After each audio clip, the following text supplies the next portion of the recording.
está liberada, como vemos. Pero yo recomendaría que no vinieran por aquí porque realmente, como ustedes ven a través de la imagen que nos está dando en estos momentos Marcelo Moreno, realmente es caótica la situación más allá de lo que se ha vivido durante toda la mañana. Ahora nosotros tenemos una situación de calma chicha, como se dice habitualmente. Veremos si precede a otra tormenta. Esperemos que no. Como les decía también, los vendedores permanecen allí en el vallado. Vamos a ver cómo continúa la situación. Gran presencia policial y enorme cantidad de gente en esta zona de la ciudad de Buenos Aires. Gabriel, ¿cómo estás? ¿Qué tal, Maxi? Buen día. Buen día, Gabriel. Bueno, déjame saludar simplemente porque quería hacerte una consulta. Muy buenas tardes a todos, bienvenidos a la tarde a 24, bienvenidos a MMD, ya estamos arrancando con todo. En un ratito vamos a hablar de los temas que están dando vuelta, se vuelve a calentar el Congreso con el tema bienes personales. Atención porque ahora vamos a contar la discusión que hay de nuevo entre la oposición y el gobierno por el tema alícuota de bienes personales y suba o no del mínimo no imponible para bienes personales, que es algo que tienen que tratar ya. Ya vamos a estar con esa discusión. Pero me interesaba, Gabriel, consultarte lo siguiente. Hace una mañana muy caliente ahí en Once, obviamente se viene todo el tema de las compras de fin de año. El viernes es Nochebuena y hay mucha movilidad, mucho movimiento en la ciudad de Buenos Aires y también los comerciantes, ¿no?, que están esperando, digamos, en estos días tener ventas importantes. Ahora nos vamos a comunicar con algunos amigos que se han comunicado durante todos estos meses de pandemia, muy preocupados por lo que ha pasado también ahí con el tema de las ventas y los comercios que tuvieron en su momento de cerrar, y que ahora, desde que estaban abiertos, están con un nivel de actividad importante, ¿no? Han recuperado ventas, básicamente porque hay pesos en la calle, la gente no tiene capacidad de ahorro, no puede comprarse un auto, no puede comprarse un departamento, gasta, consume. Pero lo que te quería preguntar es cómo estás viendo ahí la dinámica con los comerciantes, porque hubo momentos de tensión y obviamente las denuncias para el tema del desalojo de los manteros, que también son víctimas de una mafia que hay ahí moviéndose, con muchos de estos muchachos además que tienen falta de documentos, están indocumentados, con problemas de migraciones y demás. Ahí también, evidentemente, las denuncias han venido del lado de los comerciantes, ¿no?, que están hace rato y siempre mandan permanentemente a los canales la denuncia, la preocupación respecto a lo que pasa ahí en Once, en la avenida Corrientes, en distintos puntos de la ciudad de Buenos Aires con los manteros y las ventas ahí enfrente de sus comercios. Es que hay una política por parte del gobierno de la ciudad de tratar de mantener las principales avenidas libres de manteros. Esto es, que haya corredores libres justamente en las veredas de las principales avenidas comerciales de la ciudad. Pasa aquí en la avenida Pueyrredón, también pasa, por ejemplo, en la avenida Avellaneda, allá por Flores, en Nazca también.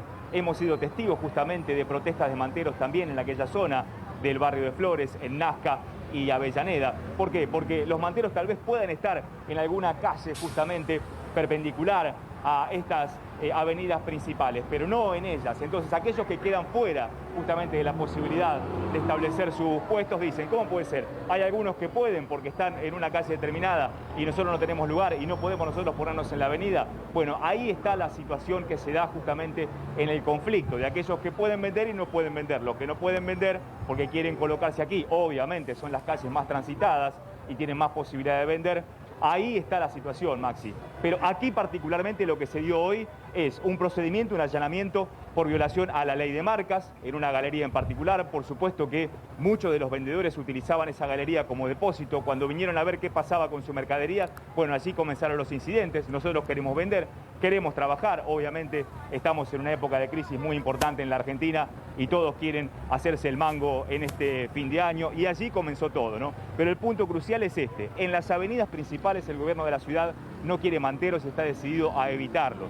Y allí la conflictividad que se da, sobre todo en estas épocas, como vos bien decís, todos quieren vender. Y los comerciantes justamente aplauden esta medida porque, como vos ves, si bien las calles, o las veredas, mejor dicho, de estas avenidas principales están justamente atestadas de gente, por lo menos pueden caminar, porque no tienen los manteros impidiéndole el paso, ¿no?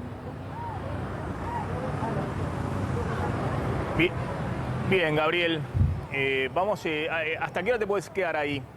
Pregunto al aire, digamos. No, nosotros seguimos.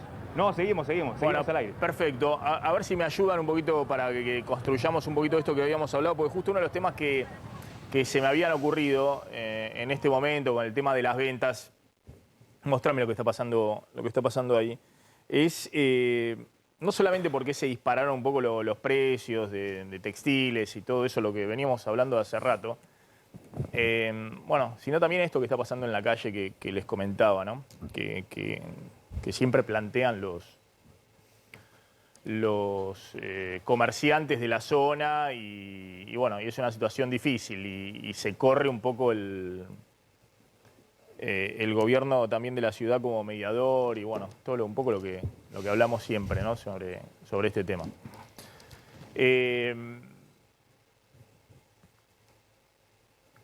¿Tenés ahí algo más, Gabriel, para aportar desde ahí?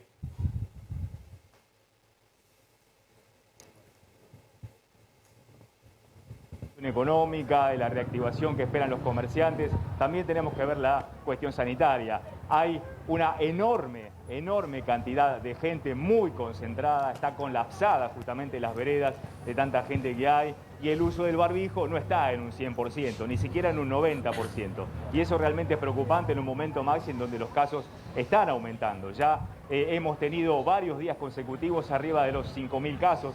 La ciudad de Buenos Aires está arriba de los 1.000 casos diarios y ustedes ven que esto no ayuda en absolutamente para nada. Por supuesto que es bienvenida la reactivación económica, bienvenida a la gente que puede salir a comprar para estas fiestas, pero realmente la situación sanitaria también preocupa y fíjense ustedes lo que es, ¿no? Con semejante concentración de gente, por lo menos en esta ciudad en este punto de la ciudad de Buenos Aires. Bien, Gabriel, gracias. Volvemos allí, nos llamás si hay un inconveniente. Un poco de lo que está pasando en la economía real. Me da no sé qué ir con los gráficos, con los números y demás, porque es lo que pasa en la economía real, ¿no? Mirá ahí las colas, las compras, un poquito lo que pasa también con el consumo de fin de año. Algunas cortinas de comerciantes están bajas y que tendrían que estar levantadas. Bueno, un poco lo que está pasando en la economía real. Ya están Miguel Boyano y Sergio Chousa. Miguel Boyano, un gran crítico de la política económica. Sergio Chousa, alguien que viene acompañando un poco la política económica, no sé si en general o por lo menos lo que plantea el ministro Martín Guzmán. El público los pedía de vuelta, así que estuvieron hace unos días. Les agradezco nuevamente que estén acá. Y Claudio Zlotnik les va a contar cuál es el debate en este momento con el tema bienes personales. Y me avisan si tenemos el Congreso, digamos, para lo que se va a debatir en estos minutos. Adelante, Claudio. Bueno, ahí lo que tenemos hoy en el Congreso es otra vez una pugna entre la oposición y el oficialismo en torno hoy a bienes personales después de que se cayera el proyecto de presupuesto la semana pasada. Bueno, sobre bienes personales, lo que está en juego justamente también involucra una recaudación importante. De hecho, Sergio Massa, que es el presidente de la Cámara de Diputados, lo que hizo en las últimas horas fue responsabilizar a la oposición por la caída de recaudación. Eventualmente, si justamente caen algunas de los artículos que están incluidos en bienes personales, pero al caerse el proyecto de presupuesto 2022, también esas alícuotas se dan de baja. A ver, ¿qué está en juego? Porque bienes personales tiene media sanción en el Senado, una paradoja, porque esa media sanción fue a instancias justamente de subir el mínimo no imponible en bienes personales a instancia de un senador cordobés, Caserio, que era del Frente de Todos, digo era porque ya no es más senador, y lo que esa media sanción, que ahora se va a tratar en diputados, lo que hace es elevar de 2 a 6 millones de pesos el mínimo no imponible para pagar bienes personales, los inmuebles destinados a casa habitación, o sea, única vivienda, y la vivienda, digamos, utilizada justamente como hogar familiar, pagan bienes personales a partir de los 30 millones de pesos. Hasta ahora el límite es de 18 millones de pesos y las alícuotas se mantienen para pagar bienes personales entre 0,5 y 1,25%. Esto es lo que se votó justamente en el Senado, que apoya la oposición, porque fue votado por unanimidad en el Senado, pero el oficialismo con esa media sanción está en desacuerdo porque lo que dice es que van a perder, si se vota así como salió del Senado,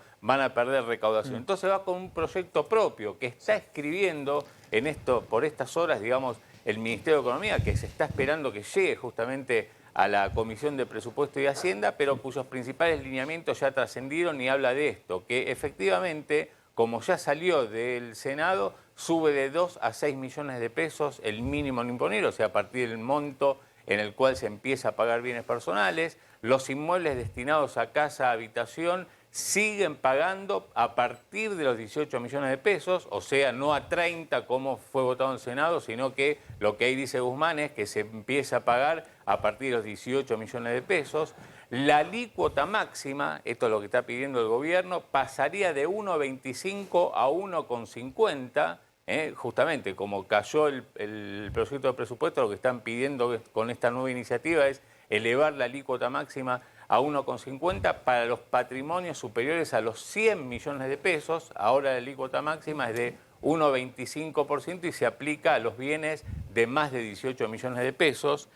Se mantiene una alícuota de entre 0,75 y 2,25% para los bienes de argentinos en el exterior. Y atención con esto porque como ya este punto ya se había prorrogado 2 veces y como se cayó el presupuesto 2022, si no se aprueba este punto de lo que quiere el gobierno, se cae directamente la posibilidad de que se cobre esta tasa diferenciada del 2,25% para los patrimonios de argentinos en el exterior.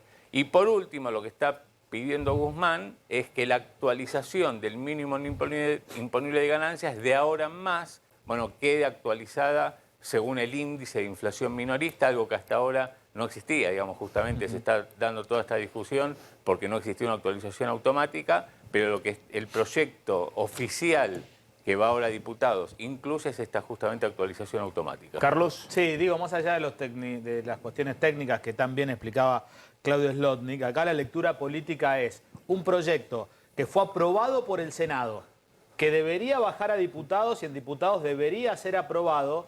El Frente de Todos se da cuenta que no tiene los votos, que está mucho más lejos de tener los votos que no tuvo en el presupuesto. Entonces contraataca, como decía Claudio, presentando un proyecto nuevo en comisión, ahora, en minutos nada más, para tratar de ir con un proyecto que seduzca a Juntos por el Cambio y tratar de conseguir los votos con más consenso, porque el proyecto, tal y como estaba planteado en el Senado, no pasaba en diputados. No sé si se entiende la cuestión política. No, así no lo entendí yo. Es decir, lo que yo entiendo, un poco lo que dijo Claudio, por ahí está equivocado, que tenía... Los niños viven en mundos extraordinarios. Nueva línea Raid Essentials, hecha con activo de origen vegetal que protege a tu familia contra insectos. Raid, todos merecemos ser protegidos. S.C. Johnson. El presupuesto 2022 también esas alícuotas se dan de baja. A ver, ¿qué está en juego? Porque bienes personales tiene media sanción en el Senado, una paradoja, porque esa media sanción fue a instancias justamente de subir el mínimo no imponible en bienes personales a instancia de un senador cordobés, Caserio, que era del Frente de Todos, digo era porque ya no es más senador, y lo que esa media sanción, que ahora se va a tratar en diputados, lo que hace es elevar de 2 a 6 millones de pesos el mínimo no imponible para pagar bienes personales, los inmuebles destinados a casa-habitación, o sea, única vivienda, y la vivienda, digamos, utilizada justamente como hogar familiar, pagan bienes personales a partir de los 30 millones de pesos. Hasta ahora el límite es de 18 millones de pesos y las alícuotas se mantienen para pagar bienes personales entre 0,5 y 1,25%. Esto es lo que se votó justamente en el Senado, que apoya la oposición, porque fue votado por unanimidad en el Senado, pero el oficialismo con esa media sanción está en desacuerdo porque lo que dice es que van a perder, si se vota así como salió del Senado, van a perder recaudación. Entonces va con un proyecto propio que está escribiendo por estas horas, digamos, el Ministerio de Economía, que se está esperando que llegue justamente a la Comisión de Presupuesto y Hacienda, pero cuyos principales lineamientos ya trascendieron y habla de esto, que efectivamente, como ya salió del Senado, sube de 2 a 6 millones de pesos el mínimo no imponible, o sea, a partir del monto en el cual se empieza a pagar bienes personales. Los inmuebles destinados a casa, habitación, siguen pagando a partir de los 18 millones de pesos, o sea, no a 30 como fue votado en el Senado, sino que lo que ahí dice Guzmán es que se empieza a pagar a partir de los 18 millones de pesos. La alícuota máxima, esto es lo que está pidiendo el gobierno, pasaría de 1,25 a 1,50, justamente como cayó el proyecto de presupuesto, lo que están pidiendo con esta nueva iniciativa es elevar la alícuota máxima a 1,50 para los patrimonios superiores a los 100 millones de pesos. Ahora la alícuota máxima es de 1,25% y se aplica a los bienes de más de 18 millones de pesos. Se mantiene una alícuota de entre 0,75 y 2,25% para los bienes de argentinos en el exterior. Y atención con esto porque como ya este punto ya se había prorrogado 2 veces y como se cayó el presupuesto 2022, si no se aprueba este punto de lo que quiere el gobierno, se cae directamente la posibilidad de que se cobre esta tasa diferenciada del 2,25% para los patrimonios de argentinos en el exterior. Y por último, lo que está pidiendo Guzmán es que la actualización del mínimo imponible de ganancias de ahora en más, quede actualizada según el índice de inflación minorista, algo que hasta ahora no existía, digamos, justamente se está dando toda esta discusión porque no existía una actualización automática, pero lo que el proyecto oficial que va ahora a diputados incluye es esta justamente actualización automática. Carlos. Sí, digo, más allá de las cuestiones técnicas que tan bien explicaba Claudio Zlotnik, acá la lectura política es un proyecto que fue aprobado por el Senado, que debería bajar a diputados y en diputados debería ser aprobado. El Frente de Todos se da cuenta que no tiene los votos, que está mucho más lejos de tener los votos que no tuvo en el presupuesto. Entonces contraataca, como decía Claudio, presentando un proyecto nuevo en comisión, ahora, en minutos nada más, para tratar de ir con un proyecto que seduzca a Juntos por el Cambio y tratar de conseguir los votos con más consenso, porque el proyecto, tal y como estaba planteado en el Senado, no pasaba en diputados. No sé si se entiende la cuestión política. No, así no lo entendí yo. Es decir, lo que yo entiendo, un poco lo que dijo Claudio, por ahí está equivocado, que tenía media sanción en el Senado la suba del piso del mínimo no imponible de bienes personales. Sí. Como ahora el gobierno se le cayó el presupuesto y tiene un problema grande, ahora va a contar Claudio, contaba recién, porque hay impuestos que el gobierno pensaba recaudar en el presupuesto y ahora se cayeron. Bueno, el gobierno, que obviamente tendría un trámite hoy porque la oposición está de acuerdo con subir el piso de bienes personales, insólitamente el gobierno que apoyó esta suba del piso de bienes personales, es más, fue también un proyecto que apoyó todo el Frente de Todos, Sergio Massa y demás, ahora está recalculando porque ve que por esta suba del piso de bienes personales creo que pierden 24.000 millones de pesos, pero además están perdiendo ingresos por la caída del presupuesto. Entonces lo que está haciendo el gobierno, a ver si entiendo bien lo que vos explicaste recién, es algo que tendría que ser un trámite hoy y estarían todos de acuerdo en subir el piso de bienes personales, porque todo el mundo está de acuerdo que el piso de bienes personales está bajísimo y paga bienes personales el que tiene, no sé, un Fiat Uno, paga bienes personales.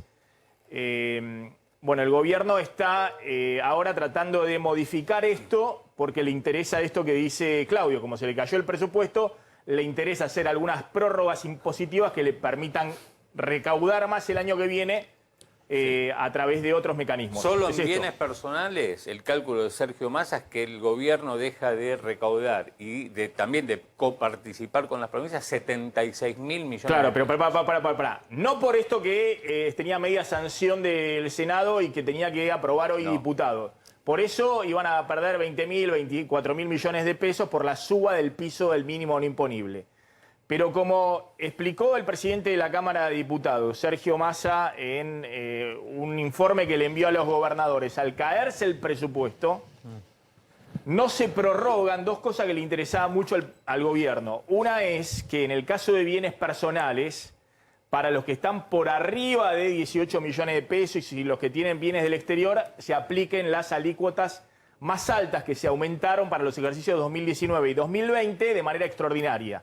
Y en el presupuesto se prorrogaban, como siempre en Argentina, de manera extraordinaria. Además, estaba el tema de prorrogar el impacto del ajuste inflacionario sobre impuesto a las ganancias, que no fuera todo en el ejercicio del año próximo, sino que se prorrateara en 3 ejercicios. Eso por ganancias al gobierno le significa que deje de recaudar 100.000 millones de pesos al año. Entonces, a ver si se entiende. No quiero meterme en la parte técnica, pero a ver si se entiende el tema político, que era un poco el enfoque que también me parece válido discutir y por eso están todos mirando ahora qué pasa en el Congreso. Algo que hoy no debiera ser un conflicto entre gobierno y oposición, que es tratar la media sanción de la suba del piso de bienes personales, porque no fue un conflicto en el Senado, y no debiera ser ahora un conflicto en diputados, se convirtió en una nueva pulseada y en un nuevo conflicto entre gobierno y oposición a partir de que la semana pasada se cayó el presupuesto. Y por eso el gobierno, en vez de avanzar directamente con la media sanción del Senado y convertirlo en ley, está queriendo presentar un nuevo proyecto que incluya no solamente la suba del piso, con el cual todos están de acuerdo, sino también las cosas que se le cayeron en el presupuesto. Me imagino que Guzmán está más interesado que nadie porque hay una presión del FMI de decir, pero ¿cómo vas a perder 170.000 millones de recaudación el año que viene? Decime de dónde lo vas a sacar. Un poco ese es el debate que hay en este momento. Claro, sí, bueno, y por eso se está subiendo la alícuota especial, digamos, para los patrimonios más altos al 1,5%. Por eso las viviendas las únicas, digamos, que son viviendas familiares, no empiezan a pagar a partir de los 30 millones, sino que Guzmán quiere a partir de los 18 millones de pesos empiecen a pagar impuestos a los bienes personales, con lo cual está esperando recaudar más. Hagamos una cosa, pues no quería meterme tampoco demasiado en la cuestión técnica. Ahora vamos a discutir un poco con el tema de bienes personales, impuestos, con Boyano y con Sergio Chousa, a ver qué opinan de todo esto, estas idas y vueltas. Me avisan cuando estén conectados en el Congreso. Está Marcelo Fernández, empresario textil. Marcelo, ¿qué tal? ¿Cómo estás? Bueno, a ver, veamos lo que está pasando en este momento en la calle, que es un poco lo que hablábamos, esto de... hay obviamente una reactivación fuerte de consumo, de venta en ONCE. Esto lo reflejan distintos empresarios, comerciantes, distintas interpretaciones, muchos pesos dando vuelta en la economía. Hay también crédito subsidiado a tasa real negativa, barato, digamos, el tema de las cuotas y demás. Y esto es algo que yo quería plantear en 2 informes paralelos. Ha generado un impulso de precios adicional en el sector textil, que viene con aumento de precio del 65-70% interanual, 15-20 puntos por arriba de la inflación, y también, ahora obviamente con toda la estacionalidad de la temporada, en el turismo. No sé si vieron, hay un boom de reservas de turismo, obviamente interno, con el dólar a 200 es una barrera para irse al exterior, en la costa y también en todo el sur, ¿no? Explotó Bariloche, Villa Langostura, toda la zona del sur, y eso significó también un aumento de precios muy importante en todos esos sectores. De hecho, el INDEC lo estaba reflejando el 5% y demás. Brevemente le pregunto a un empresario textil, Cierres Lins, hace los cierres de insumo para el resto de las producciones textiles acá en la Argentina, y a ver si podemos enganchar a un comerciante que es amigo de siempre y que está todo el tiempo, digamos, viendo el programa, que está ahí en medio del epicentro del despelote que hay ahí en ONCE. Marcelo, ¿por qué? No sé si viste las imágenes de lo que ocurrió hoy a la mañana con los manteros ahí en ONCE, los comerciantes que tienen que bajar las persianas justo en el momento de alto de ventas, digamos, un despelote total. No sé si estuviste viendo esto. Sí, lo vimos, lamentablemente es un hecho lamentable, Maxi, esto no es la primera que ocurre, ha ocurrido en Flores, en la Avenida Avellaneda, ha ocurrido en otros sectores también de la ciudad, y bueno, ahora lo habíamos visto en ONCE también. La verdad que no es un buen espectáculo, lamentablemente se llegó a esto porque, bueno, vos lo ves en las imágenes, había mucha gente y la vimos en las veredas de los propios comercios. Me parece que esto es injusto, no sé por qué dejamos propagar las cosas y después la queremos combatir de esta manera, porque esto no es de hoy, ya hace rato que vienen estando en la calle frente a los comercios que pagan impuestos, que están instalados, tienen que tener toda esta gente que está en la puerta de los negocios vendiendo, que nadie dice que no, que lo necesitan, pero siempre se los trató de reubicar y nunca se llegó a un acuerdo, ¿no? Claro, contame un poquito cómo está esta situación extraña, ¿no? Donde hay efectivamente muchos pesos dando vuelta en la calle y esto genera también con la estacionalidad del fin de año, digamos, un aumento de ventas importante en todo el rubro de compras de fin de año, textiles, consumo en general. Una gran preocupación, Maxi, porque la verdad que si tenemos demanda y tenemos justamente trabajo y estamos viendo cómo hay movimiento, ¿por qué tenemos que rápidamente trasladarlo a los precios? Yo sé que vos como economista me vas a decir, bueno, esto es así, pero la verdad que es lamentable porque justamente lo que tenemos que tratar es no vulnerar el bolsillo del trabajador, el consumidor. Si tenemos a la gente circulando, lo bueno es que ganemos en el volumen. Alguna vez los argentinos deberíamos entender esto, que tenemos que ganar en el volumen, que tenemos que ganar en la cantidad y no en el momento, digamos, no en la estacionalidad, como vos decías. Y decirte que lo que toma el IPC, el índice en el aumento de indumentaria y textil, no solamente lo hace en la mercadería nacional, Maxi, también lo hace con el producto importado, porque tenemos un alto costo argentino que también algún día deberíamos discutir si queremos precios competitivos, porque todavía tenemos un alto costo impositivo de tarjetas de crédito, financiero, porque fíjate que no se da solamente en la producción nacional el aumento. Esta es la discusión que tenemos con economistas, diría que la industria es ineficiente. También lo tenés en los productos importados el aumento. Y esto lo puede comprobar cualquier consumidor en los supermercados, bueno, mismo en las imágenes que estamos viendo en Once. En esa zona prácticamente te diría que el 90% de la oferta son productos importados.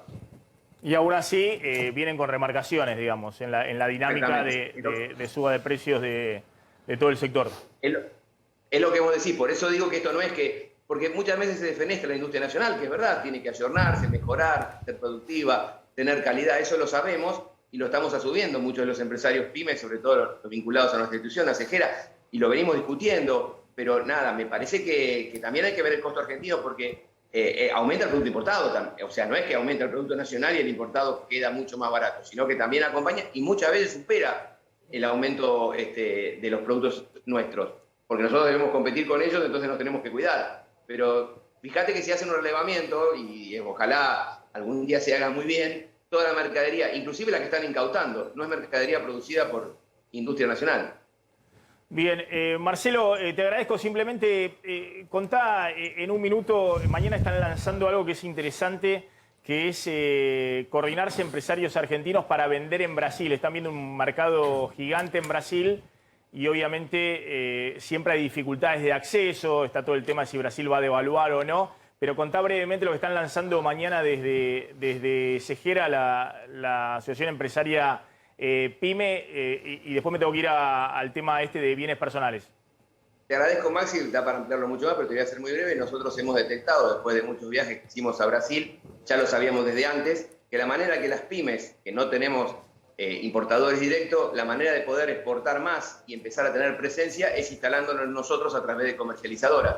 Esto lo trabajamos con la Embajada de Brasil, con el embajador Daniel Scioli. Mañana vamos a hacer este anuncio porque ya tenemos todos los impuestos que deben pagar los productos, tanto para salir del país como para estar allá, en los diferentes estados. Tenemos la demanda. Solamente pensar que Porto Alegre, Río Grande do Sul, importa 10.000 millones de dólares por año extra zona de Argentina. Es decir, mirá si no tenemos posibilidades de productos similares instalados en Porto Alegre, en comercializadoras y conjuntas para que no sea nadie individual, o sea grupal. Mirá la fuerza que podríamos tener buscar solamente un 10-15% de ese mercado con productos similares. Esto es lo que vamos a estar lanzando Maxi mañana y bueno, en otro momento, cuando podamos ser más extensos, lo explicaremos mejor, pero creo que es la gran posibilidad de las pymes de exportar. Es muy interesante, porque obviamente cuando Arcor o Molinos venden en Brasil tienen sus propias comercializadoras, sus propias filiales y demás para vender ahí. En cambio, los pymes, aunque parece que es un mercado que está acá nomás, que tiene arancel cero y demás, es difícil. Entonces están planteando algo así como vendiendo en grupo, digamos. Se juntan y van a tener comercializadoras que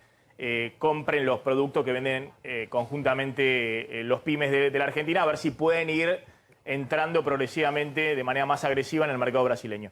Marcelo Fernández, gracias, presidente de Cejera. Bueno, contando un poquito qué pasaba con el tema de los precios, esto que estamos hablando de fin de año, y del tema de textiles. Ya vamos a ir al Congreso, ahora se va a debatir esto que contaba Slotnick con el tema bienes personales y me avisan cuando tengamos el tema nafta, porque está el tema del desabastecimiento de nafta de fin de año, la preocupación y también la presión de las petroleras con el tema del congelamiento de precios y cuándo viene el aumento de las naftas, más los aumentos que se vienen en el 2022. Bueno, ¿cómo están viendo este tema de bienes personales que explicaba recién Slotnick? Mirá, déjame hacerte la siguiente observación. En los últimos 15 años, la inflación acumula un 6.000%.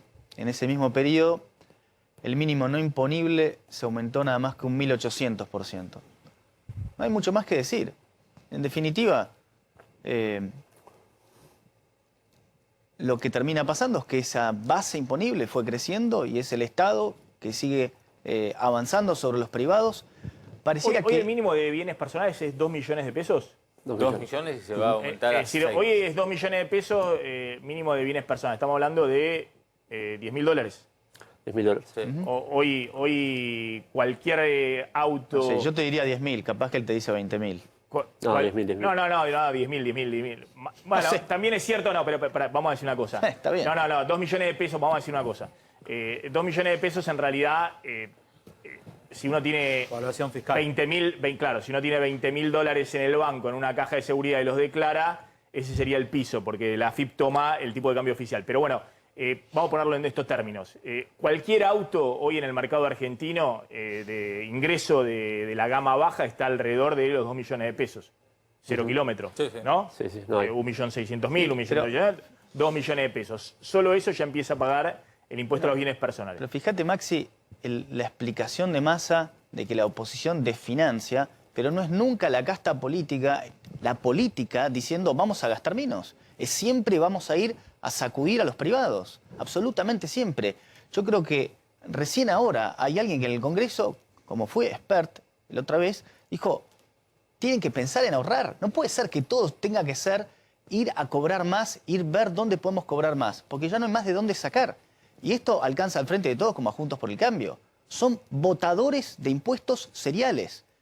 Además, fíjate lo disparatado. Si nosotros 4 firmamos y decimos que vos tenés que pagar más y si no es ilegal. Y es una decisión en síntesis arbitraria. ¿Por qué? Porque nosotros no queremos ajustarnos a nuestro bolsillo, pero tenemos la potestad de decir, vos Maxi tenés que pagar más. Y si no te gusta, yo tengo el monopolio de la fuerza y te meto preso. Esto es lo que hay que entender. El Congreso... Bueno, digamos que así funciona en todas las democracias occidentales, ¿no? Lo que pasa es que... No sé cómo es en Cuba, no sé cómo es en China. Pero digamos, vos tenés en la Constitución... En las democracias occidentales funciona así, digamos. Está claro, pero vos tenés en la Constitución también lo que quiere decir este concepto cuando es confiscatorio. Y entonces, ¿en qué momento, dónde está la cláusula de que es confiscatorio? Porque lo único que sube sin parar son los impuestos y no hay nada más permanente en la Argentina que un impuesto transitorio. El impuesto al cheque era transitorio en el 2001. Acá estamos. Esta alícuota de los bienes en el exterior era transitoria, ahora la quieren volver a extender. Van a intentar. El IVA en el 99 era transitorio. Todos los impuestos en la Argentina siempre se pusieron. ¿El impuesto al cheque de Caballo? Sí. El impuesto al cheque ya no nombré, pero también el IVA en el 99, Menem. Todos los impuestos fueron instalados por cuestiones transitorias y siempre se mantuvieron. ¿Por qué? Porque la política nunca deja de gastar. Ese es el único problema que tiene la Argentina de 1816. Todo se resume en eso. No importa de qué signo sea, todos los políticos quieren gastar más de lo que recaudan y entonces, ¿cómo lo resuelven? Inflación, impuestos galopantes, confiscaciones, desastre de todos los colores. Chousa. Sí, qué paradójico que con cheques, y este en particular con bienes personales, también es un impuesto de los 90, puestos por administraciones liberales, ¿no? Si bien obviamente tenían una lógica de provisorio, después quedaron más permanentes, pero no siempre son las administraciones populistas las que ponen impuestos, a veces también lo hacen los liberales. Le estás poniendo un adjetivo que yo no usaría. Yo no considero que sean liberales. El gobierno de Menem, ¿no? Bueno, podés poner gobiernos de derecha, ponés gobierno de derecha más allá de la... Va más allá, yo acá no hablo de escuela, hablo de la política, la política quitándole a los privados, el Estado quitándole a los privados. No me importa quién tengas ahí, es el Estado quitándole a los privados y eso se mantiene siempre. Pero mira en este caso, Miguel, lo que estamos debatiendo ahora es sobre una cuestión más técnica, sobre mínimo no imponible, que Yo estoy de acuerdo que había quedado totalmente desactualizado, es una suba del 200% muy significativa, ya te abarca la actualización de los años en los cuales lamentablemente no se actualizó. El saldo final que vas a tener después de las modificaciones es el mismo en términos de presión impositiva, con lo cual acá mal estaríamos diciendo técnicamente si habláramos de un aumento de impuestos. Lo que hay acá sí es una segmentación. Sacás por un lado en el universo de los que lo pagan, sacás por un lado que a los que lo pagan por poco, los sacás afuera y cargas un poquito más a los que tienen altísimo patrimonio, porque Claudio recién lo decía, la suba es sobre los que tienen superior a 100 millones de pesos de patrimonio. Bueno, es un porcentaje muy menor de la población, además patrimonio declarado. Yo te quiero decir un número, un solo número. ¿Sabes cuántas personas en Argentina declaran, están sujetas a bienes personales? Estamos hablando de 560.000 declaraciones juradas. Esto representa el 1,3% de la población, más o menos.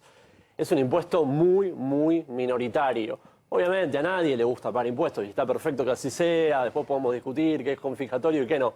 Pero definitivamente es un impuesto necesario para armar una estructura tributaria progresiva. Si no, la verdad que no hay forma de financiar el Estado. Sergio, me parece que es necesario para seguir gastando. Cualquier cosa justifica la continuación del gasto de la política.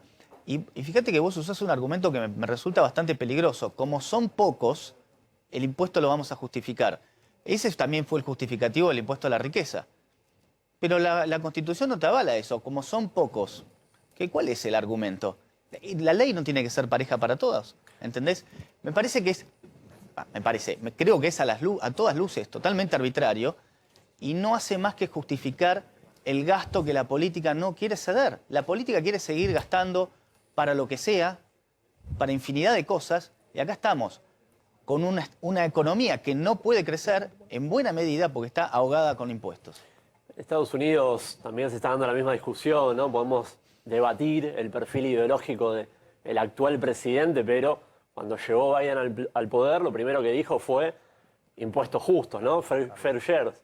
Y cuando dijo eso, instantáneamente implementó una reforma también bastante progresiva, a partir de la cual las grandes multinacionales pagaban más impuestos. Digo, porque si no, simplificamos que solamente en Argentina hay un gasto irresponsable, desmedido, y está pasando en todo el mundo la discusión. Por supuesto, pero vos dame las libertades económicas que tiene Estados Unidos y poneme los impuestos de Estados Unidos y va a estar fantástico. Vos dame las leyes laborales que tiene Estados Unidos y poneme los impuestos acá y vamos a estar fantásticos y vamos a crecer. Eso es lo que pasa. Vos querés comparar esa parte, pero te olvidás de todas las flexibilidades y todas las libertades económicas que tiene Estados Unidos y Argentina está al puesto 170 y sigue bajando en libertades económicas y en restricciones. Si no, empezamos a nombrar los países exitosos que funcionan diciendo está prohibido exportar carne, está prohibido comprar dólares, está prohibido subir tarifas. Porque la política económica de este gobierno tiene una sola palabra, prohibido. No hay nada que sea tendiente al crecimiento, solo prohibir.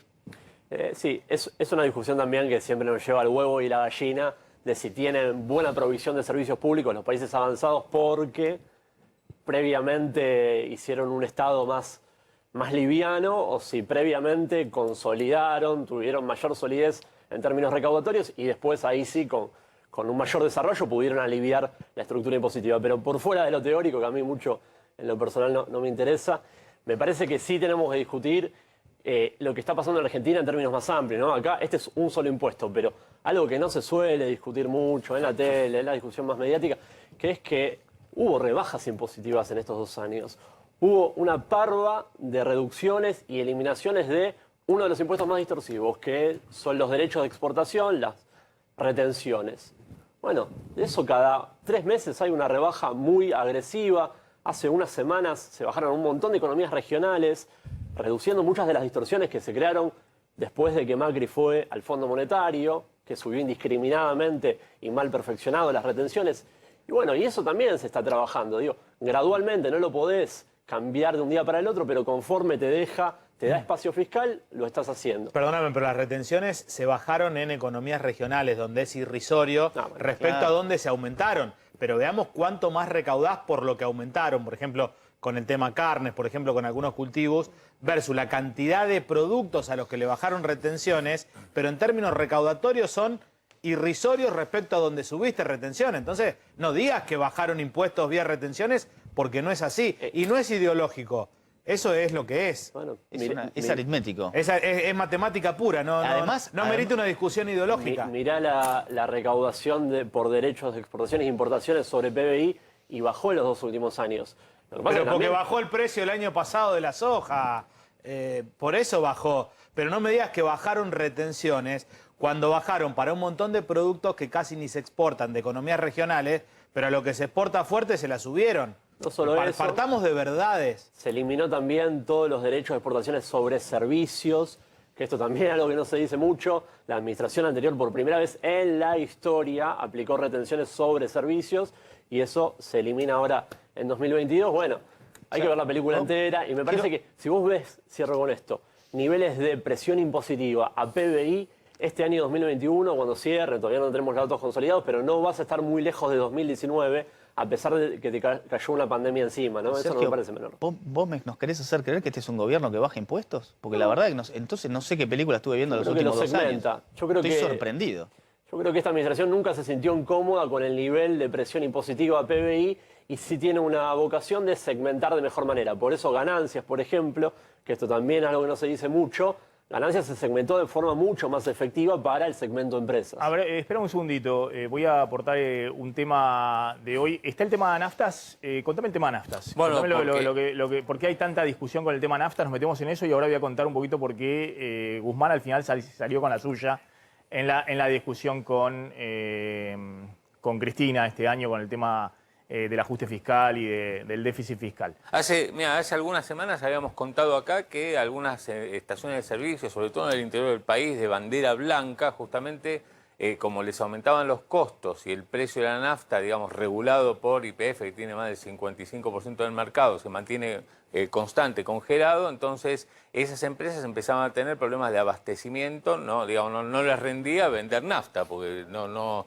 les daba la ecuación económica. Bueno, ese problema que comenzó, insisto, hace 2 meses, bueno, se fue extendiendo y hoy vos ya tenés en distintas regiones productivas y algunas grandes ciudades del país con problemas de abastecimiento de combustible por esto, porque el precio de la nafta y del gasoil están congelados, las empresas mayoristas de proveedoras de combustibles no les venden nafta a estas expendedoras minoristas. Los que son, por ejemplo, el campo directamente, en vez de ir a comprarle a los mayoristas a un precio más alto, porque ahí el precio está desregulado, van y le compran a las estaciones de servicio minoristas, que son los que tienen el precio congelado. Entonces, ¿qué pasa con las empresas de bandera blanca? Bueno, se quedan sin combustible, se quedan sin material para vender. Y esto es lo que está ocurriendo y los empresarios del sector lo que salieron a decir en las últimas horas es que de acá a las fiestas, Navidad, fin de año, podría extenderse este desabastecimiento a grandes ciudades en el interior de la provincia de Buenos Aires y también en centros turísticos. Entonces, Bueno, atención con se este viene un tema problema porque importante. no solamente hablamos del tema de tarifa de servicios públicos, recorte de subsidio, ahora vamos a contar con el tema de cómo se discute el ajuste para el año que viene con el FMI, sino también lo que está presente ahora en las próximas semanas, los primeros días de enero, me imagino a más tardar después de la fiesta, es el tema de descongelamiento de combustibles, precio de las naftas, ¿no? que quedaron congelados en algún momento cuando empezó la campaña electoral, allá por abril-mayo, y que ya sea por la inflación, por la suba, sobre todo el tipo de cambio, y por la suba del petróleo, ¿no? Si bien bajó ahora un poco y eso dio un poquito de alivio, bueno, ahí hay un atraso también en el precio de combustibles que inexorablemente se va a traducir en aumentos después del fin de año. Insisto, la política económica del gobierno es prohibir. Tenemos problemas en el gobierno, en el mercado laboral, prohibido echar gente. No tenemos dólares, prohibido comprar dólares. Tenemos inflación, prohibido subir los precios. No entra en la cabeza de nadie. No funciona así ninguna economía. Cuando vos podés tener esas cuestiones de cortísimo plazo, donde pones alguna traba, enseguida, te lo decía el otro día, es un malabarista. Alguna cosa se le cae. Entonces vos ponés esa prohibición a subir las naftas y tenés el problema con las banderas blancas y después tendrás otras. Esperamos un segundito, ahora volvemos a la discusión económica. Está Belén Bianchi en Córdoba y está Gabriel Bornoloni, que es titular de SECHA, de la Cámara de Expendedores de Combustibles. Belén, ¿qué está pasando en Córdoba? Gracias, como siempre. Maxi, buenas tardes para vos y para todo el equipo. Bueno, el tema del desabastecimiento del combustible, tema que se viene hablando ya hace meses, pero justamente este último mes y ya más pasado, la segunda quincena de diciembre, empezó a preocupar mucho, no solamente a empresarios, vecinos de la ciudad de Córdoba y de otras localidades, sino también a turistas que están apostando justamente a llegarse a vacacionar en Córdoba y teniendo un poco de miedo, ¿no? Con esto de qué va a pasar, si va a haber nafta o no. Estuvimos recorriendo algunas de las estaciones de servicio de aquí de la zona y la mayoría de ellos nos dijeron, hasta ahora tenemos combustible, pero sí se prevé que para las fiestas, Navidad, Año Nuevo e incluso temporada de verano puedan tener faltante de combustible, al menos en la provincia de Córdoba. A ver, Belén, si podemos hablar con Bornoloni, está también ahí en comunicación. ¿Qué tal, señor? ¿Qué está pasando con el tema de las naftas en el interior del país? ¿Qué tal? Bueno, en realidad no es en el interior, es en toda la Argentina que tienen los mismos inconvenientes. Lo que pasa es que en Cava o provincia de Buenos Aires el inconveniente por ahí se ve menos o hay un poco más de combustible. Empezó con las banderas blancas, que ya lo veníamos diciendo hace 3 meses, y ahora con las de bandera o las marcas, nosotros pedimos 10.000 litros y nos envían 5. Por eso que empezamos a decir que no está garantizada el expendio completo para las fiestas, porque es cuando más se vende y nosotros utilizamos el stock o utilizamos lo que tenemos en los tanques para hacer frente a esa mayor demanda. Si no nos envían combustible, no podemos hacer frente. Y el problema de fondo de la cuestión es que hay un 20% de lo que consume la Argentina que es importado. Nadie lo quiere importar a ese 20% porque lo tendría que pagar a un precio mayor a lo que lo venderían en Argentina. Y así estamos, con un 20% menos. A ver, discúlpeme un segundito. A ver qué está pasando en el Congreso en este momento. ¿Hay discusión entre Heller y Tetaz nuevamente? Me acaban de decir. A ver. Digo, para que quede constancia de lo que estamos hablando. Para que quede constancia. Usted dijo una cosa, yo agrego. Quiero decirle también que la facultad que da al Ejecutivo respecto de los bienes del exterior es para reducir, no para aumentar. La cuota la fija el proyecto. La alícuota la fija el proyecto y la facultad que tiene el Ejecutivo es la de reducir esas alícuotas. Quiero decirle también que la facultad que da al Ejecutivo respecto de los bienes del exterior es para reducir, no para aumentar. La cuota la fija el proyecto. La alícuota la fija el proyecto y la facultad que tiene el Ejecutivo es la de reducir esas alícuotas. No, lógico. Nosotros estamos restaurándolas porque entendemos que es absolutamente razonable que los que tienen dinero en el exterior paguen una alícuota mayor que las que lo tienen en el país. Eso tenemos una diferencia de fondo, ideológica, profunda. Nosotros queremos que la traigan, así como queremos que la traigan los que la tienen en los paraísos fiscales. Toda esa plata que tendría que estar en la Argentina y que tendría que estar tributando y que no está en la Argentina y que no está tributando. Entonces no puede... Ustedes tienen todo el derecho de defender a los que tienen la plata en el exterior y nosotros tenemos todo el derecho de plantear que los que tienen la plata en el exterior y no la traen, tributen más que los que tienen la plata en el país. Tiene la palabra el diputado Laspina. Así es. Gracias, presidente.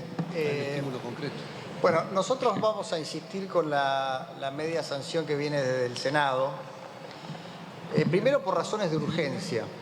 Creemos que tenemos que actuar rápido para sancionar este impuesto antes del 31 de diciembre, de forma tal de que esos más de 500 o 600 mil contribuyentes de la clase media argentina, agobiada por la multiplicidad de impuestos que se subieron en los últimos 2 años y una cuarentena que hundió en la pobreza a muchos de ellos, aún los que tenían algún que otro patrimonio, que se cayeron de la clase media y hoy están en la pobreza, necesita de esta sanción de este Parlamento. Y por eso pedimos esta sesión especial y este emplazamiento de la comisión, precisamente por razones de urgencia, de necesidad y urgencia, que nos hacen incluso de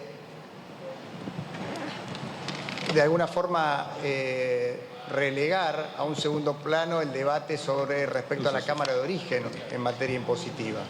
¿Por qué? Porque creemos que en este caso... Bueno, ahí está, fíjese, está el diputado Laspina, que es el vocero, pero estaba detrás también de Juntos por el Cambio en temas económicos.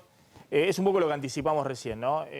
Creo que están en el recinto del Senado, están en la Comisión de Presupuesto de la Cámara de Diputados, pero usan el recinto del Senado, que es más chiquito y demás, para poder hacer un poco más ordenado un debate, pero no es el recinto, no están discutiendo en el recinto de diputados esto, sino es comisión, pues se confunde. Es la Comisión de Presupuesto, usaron el recinto, le pidieron prestado a los senadores el recinto del Senado para discutir esto. Es un poco lo que debatíamos y discutíamos recién, y había anticipado acá Slotnick. Recién decía Laspina, nosotros queremos avanzar directamente con la media sanción que tiene el Senado, vamos y aprobemos esto para subir rápido, aparte hay que hacerlo antes del 31 de diciembre, porque el ejercicio fiscal, si no, no podés legislar retroactivamente, el ejercicio fiscal cierra la foto el 31 de diciembre. Entonces, si querés subir el mínimo de impuesto a los bienes personales, tenés que hacerlo antes del 31 de diciembre, no queda nada, que estos días y 3 días la semana que viene, 4 días la semana que viene. ¿Me dejás hacer un comentario? Para poner un segundito. Y lo que le dice Heller es un poco lo que contamos, que el oficialismo quiere meter un nuevo proyecto para utilizar las prórrogas que se le cayeron en el presupuesto sobre bienes personales y ganancias, el ajuste por inflación, que no sea todo el impacto de pérdida de recaudación el año que viene. Con lo cual, bueno, vamos a ver si se ponen de acuerdo en este caso, ¿no? Porque, por un lado, lo que está planteando Laspina tiene razón. Esto es necesidad y urgencia. Tiene que salir antes la suba del piso de bienes personales. Y por otro lado, el gobierno tiene un problema. Obviamente tiene un problema junto al FMI, que le está mirando todos los números, y que la caída del presupuesto obviamente le genera un agujero fiscal relevante en términos de lo que están discutiendo. Vuelvo al tema naftas, después ahora seguimos con este tema, pero vuelvo al tema naftas. Discúlpeme, Bornoroni, compléteme por favor, porque estaba caliente el tema ahí en el Congreso. Compléteme entonces, ¿qué puede pasar en las próximas semanas con el tema naftas en todo el país, decía usted? Sí, en todo el país, y puede pasar que no tengamos los litros que sean necesarios a los fines de darle asistencia a todos los consumidores. Para eso nosotros enviamos nota al secretario de Energía, Darío Martínez, y también al ministro Culfa, esperando una reunión con ellos para explicar esta situación, porque por ahí ellos la ven desde otra perspectiva, preguntándole a la petrolera. Obviamente la petrolera, como ninguna quiere importar este combustible, dicen que está todo bien, y no está todo bien. Todos estamos con un stock muy bajo para hacer frente a esta... No, y atención con este tema, lo que cuenta, porque la costa, digamos, y sobre todo en algunos lugares de la costa donde hay pocas estaciones de servicio y siempre se hace habitualmente cola, ojo que si las petroleras no están abasteciendo y las estaciones tienen que empezar con racionamiento en la costa, va a ser un caos. Y lo mismo ni qué decir en el sur, digamos, en toda la explosión turística que va a haber a partir de la semana que viene. Y por supuesto, como contaba Belén, también en Córdoba, que me imagino, Belén, que viene muy fuerte la temporada de verano con este fin de año en Córdoba. Sí, totalmente, Maxi. Incluso se hacen ya comparaciones con años anteriores, fuera del año pasado, que fue justamente un año de pandemia. Se cree que por lo menos, si se hace una comparación al año 2019, esta temporada va a ser 3 veces más fuerte en comparación a la del año 2019. Imagínate esta situación claramente, ¿no? Si llegase a haber faltante de combustible, sería caótico para todos los turistas que justamente apuestan a la provincia de Córdoba para vacacionar. Bien, veremos a ver qué pasa con este tema. Bornoroni, gracias. Belén Bianchi, gracias, desde Córdoba, muy amables, como siempre. Ahí las petroleras lo que dicen, las petroleras más grandes dicen que el atraso en el precio de los combustibles de las naftas es del 25%, que por ahora el gobierno no les da ningún guiño de que YPF, que es la que manda, regula el mercado, va a tener aumento a partir del 1 de enero. Con lo cual, nada, desde el sector privado de las petroleras más grandes y desde las empresas, estaciones de servicio más chicas, todas están coincidiendo, el sector de los combustibles está complicado por el congelamiento de precios y el aumento de los costos. Está el móvil, está para que podamos ver ahí lo que está pasando ahí en el 11. Bueno, mostremos lo que está pasando ahí en el 11. Bueno, como saben, fue una mañana caliente, está todo el tema de las ventas de fin de año, los comerciantes, que obviamente es su momento, ¿no? Su momento fuerte en el año, más allá de lo que haya pasado en los últimos 2 meses. Obviamente está toda la discusión de qué pasa con los manteros dando vuelta por el 11, ¿no? ¿Qué puede pasar con esa convivencia que es cada vez más compleja entre los manteros que quieren vender como pueden y los comerciantes que también y que tienen que pagar todos los costos y los alquileres y demás? Claro, y después tenés toda la industria que está, lo que está diciendo es que los aumentos en el precio de la ropa que vimos, según el INDEC, 63% de aumento en el último año, tiene que ver, entre otras cosas, con el incremento de las materias primas. Hablan, por ejemplo, en el caso del algodón, 57% de aumento, pero así como el algodón, todos los insumos que tiene la industria textil, por una cuestión internacional, con incremento de costos, a lo que se suma aquí en la Argentina, esto argumentan justamente los principales industriales textiles del país, se le suma la suba del dólar, que por más que, acá siempre hablamos, vino atrasado respecto a la inflación, bueno, entre la suba del dólar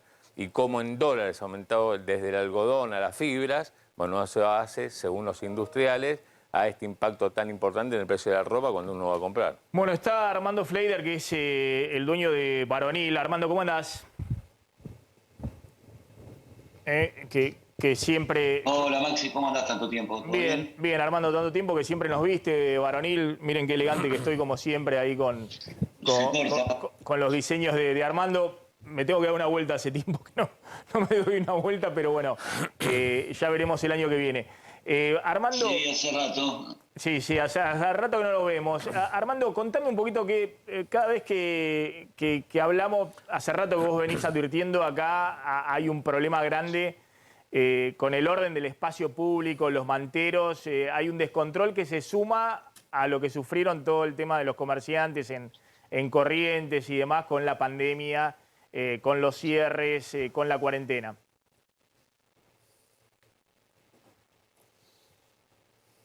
Sí, bueno, ya lo hablamos, creo, la otra vez, es algo que no tiene solución, al contrario, se va a post pandemia, post cierre de pandemia, aparte digitaron esto, Pintes y Porredón los mandaron todas estas zonas y nada, como ya lo hablamos una vez, es un shopping en la calle, porque ya no solo está la ropa que vos quieras, con la marca que vos quieras, sino ya comida, bueno, lo que necesites lo tenés. Y vos ves que... Pero, perdóname, hay un problema ahí con la... Sí. No te escuchaba bien, hay un problema con la conexión. Vos ves que eso no hay ningún tipo de control, no hay ningún tipo de regulación. No, cero. ¿Me escuchás? Sí. ¿Hola? Sí, te escucho. Cero control, no. Cero control. Los únicos que podemos controlar a veces somos los comerciantes que le pedimos, che, que no te pongas acá en la puerta, correte un poquito para el costado. Pero, no, control del gobierno, policial o lo que vos digas, no, al contrario. Y eso genera situaciones violentas como las de hoy, digamos, de mucho roce y situaciones violentas. Ya te digo, hasta productos alimenticios. Y sí, acá en esta cuadra, hoy no la vi, pero me enteré por un conocido que... Y sí, se va a hacer, porque es uno contra otro,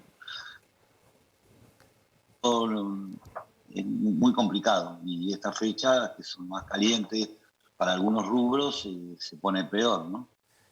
Te hago una última pregunta porque andamos mal con la conexión. ¿Está habiendo una reactivación de ventas? Digamos, acá hablamos un poco de... Está habiendo una reactivación de ventas. Acá hablamos también que... ¿Por qué han subido tanto también los precios de los textiles en este contexto? ¿Y qué es lo que está subiendo del inventario y demás?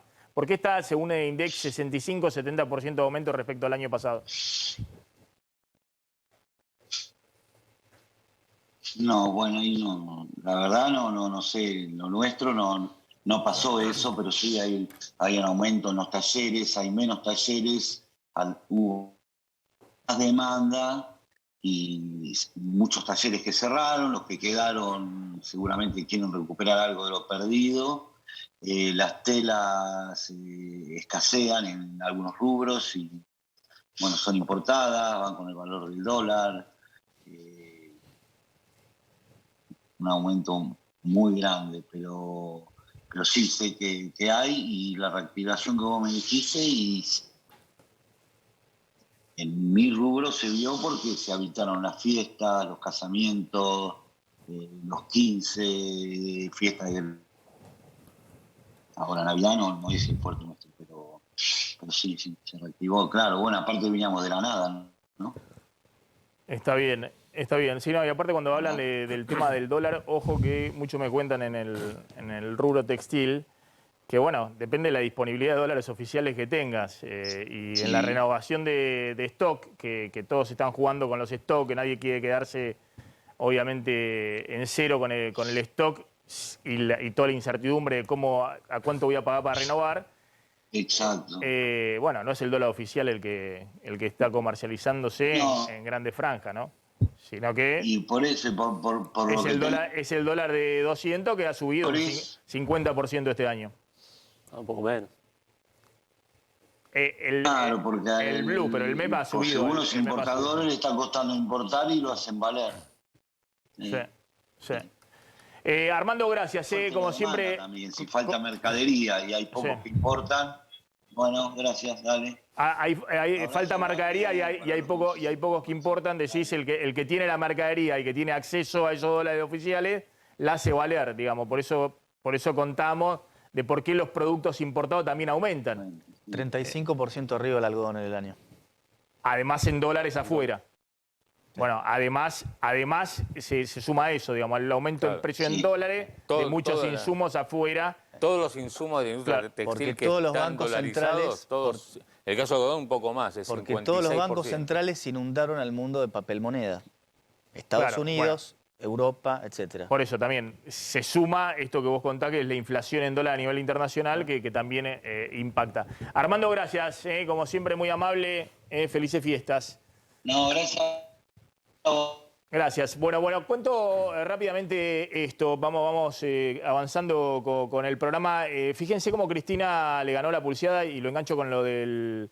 ¿Eso es el Congreso? ¿Qué están ahí? ¿Es el Congreso eso? Bueno, no, pero lo engancho con el Congreso.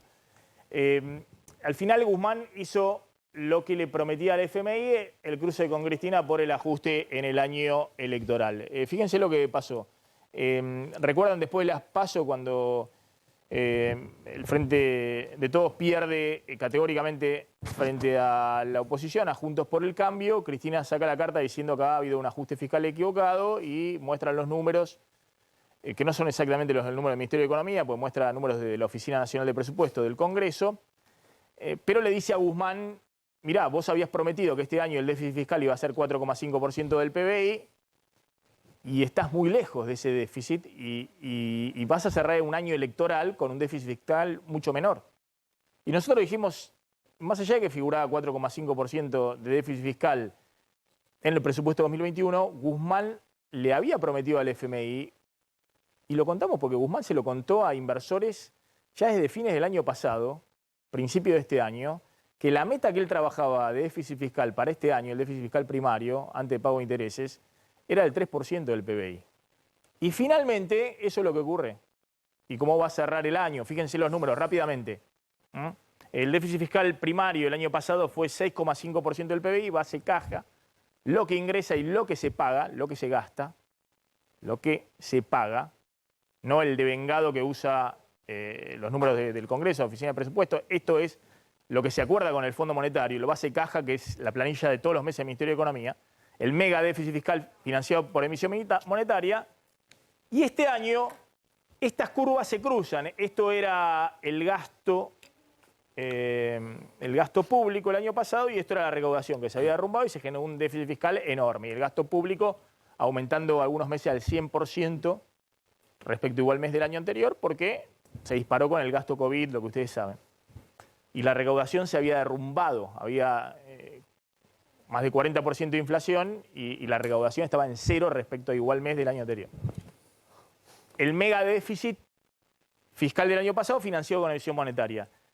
Desde octubre del año pasado, Guzmán empieza un proceso de ajuste fiscal, que significa que la línea roja se le pone un techo, un tope. Es decir, se empieza a desmontar el gasto COVID, se elimina el IFE, el último IFE se paga en agosto del año pasado, no hay bono para jubilado a fin de año, para la UH, para nada. Se pone un tope, más el tope del gasto previsional que juega la nueva fórmula jubilatoria. El año pasado el tope al gasto previsional había sido la suspensión de la fórmula jubilatoria y los aumentos por decreto. Este año fue la nueva fórmula, como jugó este año la nueva fórmula previsión.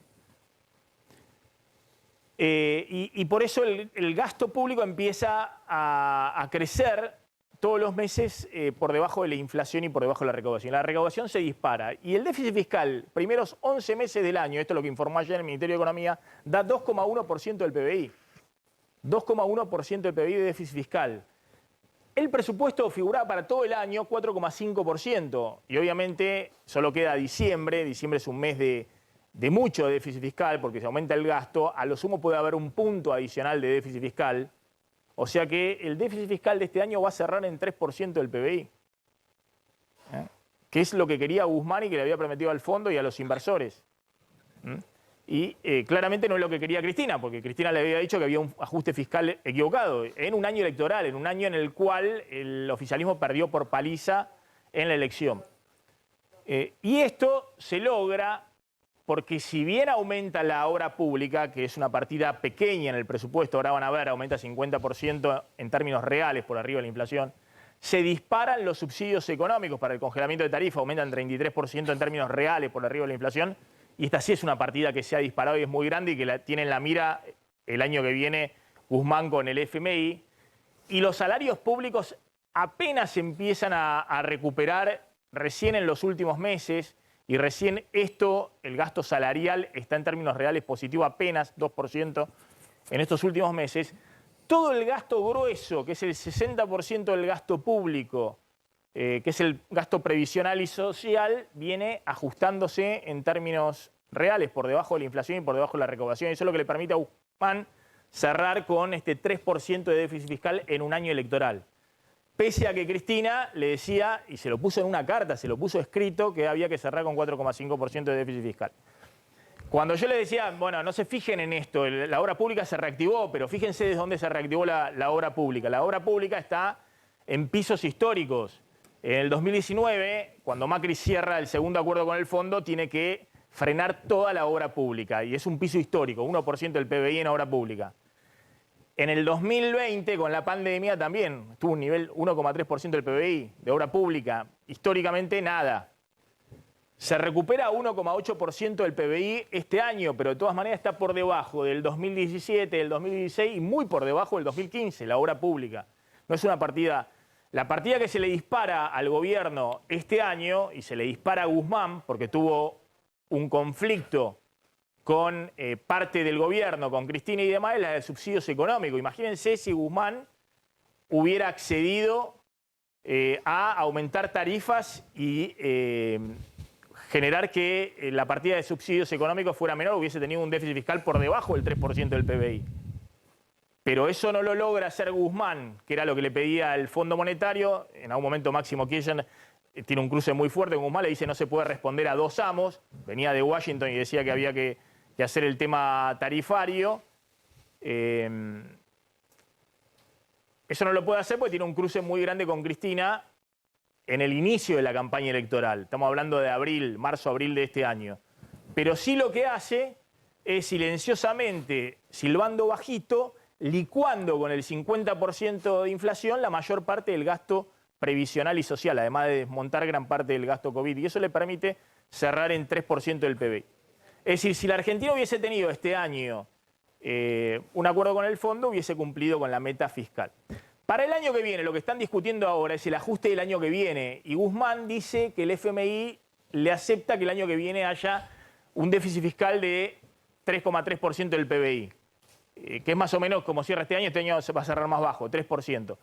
Pero ojo que el año que viene no está la super soja, no está el ingreso a los altos patrimonios, el impuesto a los altos patrimonios, y el acuerdo que tiene Guzmán con el FMI es hacer una restricción monetaria muy fuerte de asistencia al Tesoro Nacional. Es decir, que la emisión no puede superar 1,8% del PBI, 1 billón de pesos. Entonces la discusión que hay fuerte ahora dentro del gobierno, ¿no?, de Guzmán con el FMI, que le ha puesto esta restricción, es si Guzmán para el año que viene no está esperando también un déficit fiscal menor al que está diciendo que, y puso en el presupuesto, quiere acordar. Y esta partida, ¿no?, el recorte de subsidios energéticos, subsidios económicos, que va a implicar inexorablemente aumento de tarifas de servicios públicos. Bueno, simplemente para cerrar un poquito la discusión económica. Al final, Guzmán, silbando bajito, decía que no, pero en el año electoral hizo un ajuste fiscal y redujo fuertemente el déficit fiscal. Si vos ves, Maxi, las principales partidas de intervención del Estado, educación, salud, ciencia y técnica, no tenés ninguna que crezca el gasto por abajo de la inflación. Vos mostrabas recién infraestructura, fíjate qué paradójico, ¿no? El año que viene tenés proyectado llegar a un poco más de 2 puntos PIB. El sector privado, las cámaras, ¿no? A veces se estigmatiza el gasto público. Las cámaras te piden 5 puntos del PIB como proyección a futuro y ir convergiendo esos niveles.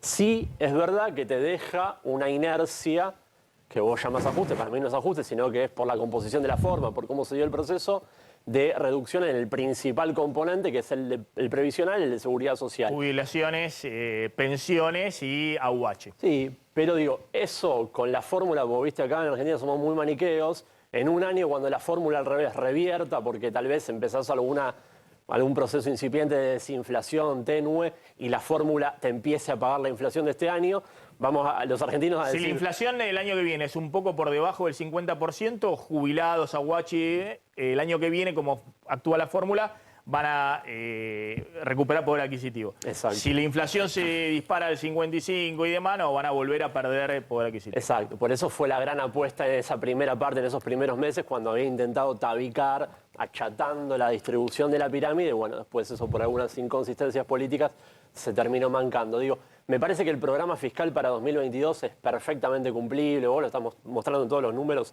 hay holgura además. El único riesgo es que tengas un proceso muy negativo en términos de la pandemia. Por lo que uno viene viendo en el mundo, no hay intenciones de cerrar, a pesar de que los casos se disparan, las hospitalizaciones son muy bajas. Entonces yo tiendo a pensar que la recaudación va a seguir firme como estuvo todo este año, ¿no? ¿Moyano? Bueno, la verdad que el presupuesto todavía tiene, como dije la última vez, el que financia verdaderamente esto es el sector privado, porque el gran componente termina siendo esta quita de subsidios. Está bien, es algo que había que hacerlo, pero de vuelta, es una vez más el sector privado haciendo frente a esto. El sector privado en toda la pandemia fue el gran perdedor en términos de empleos, cuando el empleo público se mantuvo o incluso creció. Entonces, se habla de desigualdad. Pues fíjate que Carlos Heller, ¿no?, demagógicamente decía, no, yo quiero que los que están afuera paguen y que paguen más, lo cual es para discutir por qué tiene que pagar más, porque estamos preocupados por los de acá y sin embargo después termina teniendo este ajuste a los jubilados, pero sobre todo lo siguiente, ellos no están defendiendo a los que menos tienen, ellos están defendiendo a ellos. Esa es mi interpretación. Ellos se están defendiendo a ellos y están diciendo, quiero que los que están afuera vengan y paguen porque yo los quiero agarrar. Porque el ajuste nunca lo hace la política. Es falso lo que sostienen cuando dicen que están preocupados por los que menos tienen. Ellos están preocupados por mantener sus privilegios. Eso es lo que hacen. Yo una consideración, Maxi, sobre el ticket energético, ¿no?, que es uno de los componentes, ¿no?, que más peso te incorpora sobre el déficit actual. Y hay que decir que el año que viene vence la resolución 46 de 2017, que por cómo estaba perfeccionada y también por la dinámica de precios internacionales, hay que reconocerlo, terminó siendo totalmente insatisfactoria en términos de las cuentas públicas, ¿no? Te implica una componente de transferencia al sector privado, a las grandes empresas petroleras que hoy no puede soportar. Bueno, eso cae automáticamente en 2022 y por lo que fue la implementación del plan Gasar, hoy vas a tener una componente de subsidios mucho menor. Me parece que este efecto que se está empezando a instalar de posibles tarifazos se va a mitigar muchísimo y vos podés darte un esquema en el cual tengas aumentos más o menos en línea con la inflación. Después discutiremos si es inflación proyectada 2022 o inflación de este año, pero sin dar un sablazo como fue en 2016-2017. Hace 20 años solamente tuviste 2 sin ley de emergencia económica. Eso hace que el Ejecutivo básicamente pueda hacer casi lo que quiera en términos de tarifas. Seguimos con emergencia económica y estamos ante las arbitrariedades de superpoderes. El Ejecutivo que mete mano a las tarifas y hace todo lo que se le da la gana todo el tiempo. Gracias a los dos, como siempre, muy interesante escucharlos. Vamos a hablar del tema pandemia. Ojo con lo que está pasando con los datos, con los números.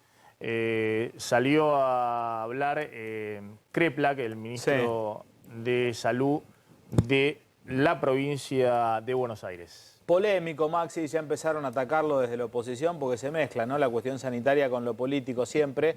¿Qué dijo el ministro de Salud de la provincia de Buenos Aires? Que los sectores con mayores ingresos tienen 6 veces más contagios que los niveles inferiores. En declaraciones de esta mañana, y bueno, genera polémica, ¿no?, porque estigmatiza, dicen algunos en la oposición, a los que más tienen como culpables y como motores de todos estos contagios. No vi los cortes, vamos a preguntarle ahora a un funcionario que está con el tema, no vi los cortes etarios ni los cortes socioeconómicos, mejor dicho, respecto a los contagios. No sé, aparte si hay estadísticas con cortes socioeconómicos por nivel de ingreso, por otras variables, por patrimonio y demás, por otras variables que puedas cruzar el tema de contagio. No sé si alguien lo ha hecho. ¿Los petizos contagiamos creo más? que el Ministerio de Salud cargue... ¿Los petizos contagiamos más? Siempre, no, siempre. Los petizos tienen la culpa de todo. Cargue esa estadística, pero se vamos a preguntar a alguien que obviamente está en el tema. Simplemente ver estos datos son preocupantes porque la curva se ve que ha pegado la vuelta. Los contagios a nivel país están en 4.700 casos diarios en la última semana, últimos 7 días, promedio diario da eso, 4.700 casos. Estamos hablando que en noviembre estábamos abajo de 1.000 casos diarios, pero ahora van a ver, el aumento es más importante tanto en Ciudad como en Gran Buenos Aires. Y el aumento de la positividad, ¿no? Estamos con una positividad que había bajado abajo del 3%, y ahora está a nivel país 11%. Pero miren estos datos, ayer fueron más de 5.500 casos, ¿no? Es el promedio diario, última semana, 4.700. Pero miren la Ciudad de Buenos Aires también, el promedio diario, última semana, son 950 casos, ayer la Ciudad de Buenos Aires de 2.100 casos. Para que se den una idea, a fines de octubre, principio de noviembre, la ciudad estaba en semanas con un promedio diario abajo de los 100 casos. Hoy está arriba de los 900 y ayer fueron 1.100. Se ve un cambio de tendencia relevante. Y la positividad también aumentó. La ciudad había bajado creo que a 2%. La positividad está casi en el 8%. Lo mismo pasa en la provincia de Buenos Aires, donde se ve que ha pegado la vuelta la curva y sobre todo la positividad, de nuevo, arriba del 12% la positividad. Y los casos, ayer fueron arriba de creo que 2.500 casos en la provincia de Buenos Aires, cuando en algún momento la provincia llegó a tener menos de 400 casos en toda la provincia, nada, digamos, ¿no? Todavía siguen siendo una cantidad de casos bajos, estamos hablando de 5.000 casos en total país. Recuerden, la segunda ola hubo arriba de 30.000 casos promedio diario durante varias semanas. Hoy hay un nivel de vacunación mucho mayor, por eso las internaciones y las terapias intensivas están con mucho menor ocupación, pero algunos dicen, ¿no será esto para prender una luz de alerta? Está el doctor Batistela, que es subsecretario de Programación de Salud en la Ciudad de Buenos Aires. Gracias, doctor, por atendernos, como siempre, un gusto. Antes de ir a esos datos, verdaderamente son preocupantes. Le pregunto si usted coincide con su colega, el doctor Kreplak, que dice que los contagios son... No quiero citarlo erróneamente al doctor Kreplak, por eso si me ponen en algún lugar No sé si escuchó la declaración. Acá dice, los sectores de mayores ingresos tienen 6 veces más contagios que los de menores ingresos, de niveles inferiores. No sé si se han hecho cruzamiento por nivel de ingreso de contagios, doctor. Sí, lo que vemos, porque nosotros en cada uno de los casos vamos analizando el motivo o la fuente de contagio, que la mayoría es muy similar a lo que ocurría el año pasado en esta misma época. Son contactos sociales. Mientras más contactos sociales tengan las personas, sean reuniones, cenas, reuniones de trabajo y sean en lugares cerrados, es el mismo escenario que estábamos viendo el año pasado. Ellos son la mayoría de los contagios. No pasa tanto como las reuniones o los espectáculos al aire libre. La principal fuente. Pero por eso ¿hay algún cruce por ingreso que lo lleva a esto a Kreplak a decir que hay 6 veces más contagio en los niveles socioeconómicos altos que en los más bajos? ¿Han hecho algún tipo de estudio que confirme esto? Es difícil establecerlo, pero probablemente es por el número de contactos sociales que tengan habitualmente las personas. Puede ser un promedio mayor, pero en realidad el concepto importante es por dónde pasa el contagio. Es en las reuniones sociales. Y uno, si hace estas reuniones, tiene que tratar de llevarlas a un espacio abierto, a un espacio ventilado, porque estamos en una situación, como bien mostrabas, donde aumentaron en las últimas 2 semanas exponencialmente los casos. Y es muy probable que entremos en un escenario de continuo aumento de estos casos. Ahora por la variante Delta, y no muy lejano, van a cabalgar la variante Delta con Omicron, cuando empiece a haber circulación comunitaria. O sea que todos estos cuidados que decíamos antes, hay que seguir manteniéndolos. Tenemos el escudo de la vacunación, que, como también bien decías, aumentaron exponencialmente los casos, pero no aumentaron en la misma proporción y muchísimo menor las internaciones, o sea, las enfermedades graves. Pero hay que seguir, sobre todo en las próximas semanas, cuidándonos. Ahora le pregunto algo sobre los contagios en Ciudad de Buenos Aires, donde, como siempre ocurre, digamos, en las olas, digamos, empieza principalmente en Ciudad y después se va esparciendo, ¿no?, al resto del país. También porque es el puerto de ingreso, digamos, ¿no?, también de todo el tema de la actividad turística y, claro. Tenés declaraciones del doctor Quirós. Sí, salió a contestarle hace un ratito nada más Fernán Quirós, que es el par de Kreplak en la ciudad de Buenos Aires. Dijo textualmente a una radio colega: la primera hora muestra muy fuerte en la zona sur de la ciudad, sobre todo en los barrios más necesitados, dijo el ministro de la Ciudad de Buenos Aires. Con el paso de las olas, dado que las personas más necesitadas se han enfermado mucho más, naturalmente empiezan a contagiarse más las personas que viven en otra condición.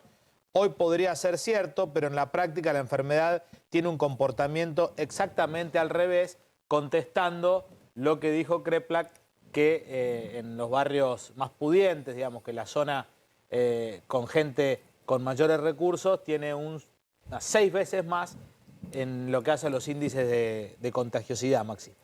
Bien, y el otro tema, doctor, que le quería preguntar es, estos datos de Ciudad de Buenos Aires realmente le genera preocupación. Usted dice, bueno, esto fundamentalmente reuniones sociales, fiestas y demás, que vienen ahora, digamos, esto va a ser todavía mayor ahora, obviamente la celebración de Nochebuena, Navidad, después bueno, las celebraciones de fin de año.